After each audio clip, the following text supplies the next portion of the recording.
विदर्भ मराठवाडा, आम्हाला पाणी नाही, आरक्षण बी नाही. काय चूक केली राव आम्ही? अखंड महाराष्ट्राची एकजूट राहावा म्हणून मराठवाड्याला आरक्षण असून सुद्धा मराठवाडा आरक्षण सोडून अखंड महाराष्ट्रात सामील झाला. अरे नागपूरला तरी पश्चिम महाराष्ट्रात यांनी नागपूर करार केला. अरे आम्ही एवढा विश्वास टाकला या महाराष्ट्रावरती, या महाराष्ट्राच्या सरकारवरती, की विनाट आम्ही तुमच्याकडे आलो. कारण कुठं आपली एकजूट दिसावं, आपण अखंडपणा आपल्याला दिसला पाहिजे. तरी तुम्ही आम्हाला आरक्षण असून सुद्धा देत नाहीत. तुम्हाला लढाई खेटायचंच ना, त्याला विलाजच नाही. खेटू आपण 30 तारखेपासून खेटू. किती खेटायचं तुम्हाला? यांना लावायच्या पलीकडे काय नाही आलं बघा.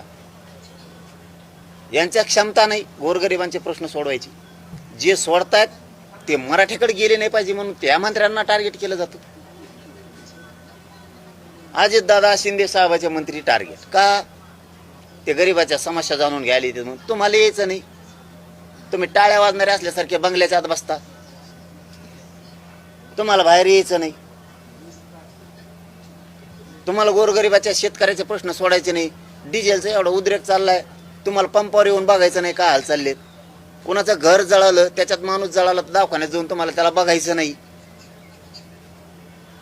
एखादं पेशंट आजारी पडलं, अपघात असला, त्याचं ऑपरेशन असलं, तुमचा मुख्यमंत्री सहायता निधी लवकर लोकांना येत सुद्धा नाही. तुमचा PS सापडे 8 दिवस जाते, तोवर पेशंट मरत नाही तर सुट्टी होऊन घरी येतं. हे तुमचे काम. डिझेलला बघायला सुद्धा तुमचं कोणी जात नाही.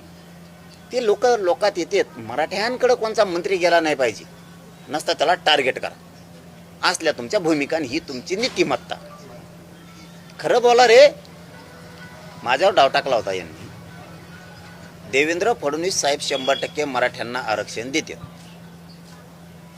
पण जरांगे पाटलांना फक्त आवडत्याच मंत्र्यांना भेटायचं का? देवेंद्र फडणवीस साहेबाला भेटायचं नाही का? काढा बाईट त्यांची 16 तारखेची. ही यांची बाईट.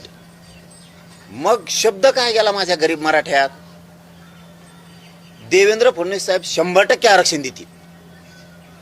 आम्हाला बोलवा ना. का तुम्हाला नुसत्या आवडत्याच मंत्र्यांना भेटायचं? तुमच्या संभ्रम मराठा समाजात असा घालून दिला की आम्ही आरक्षण द्यायला तयार आहेत, पण जरांगे पाटील आम्हाला बोलवीत नाही. मराठ्यांनाही वाटलं असतं ते देतात तर का बोलवीत नाही. 17 तारखेला तुमच्या मीडियाच्या बांधवाला सांगितलं, ये बाबा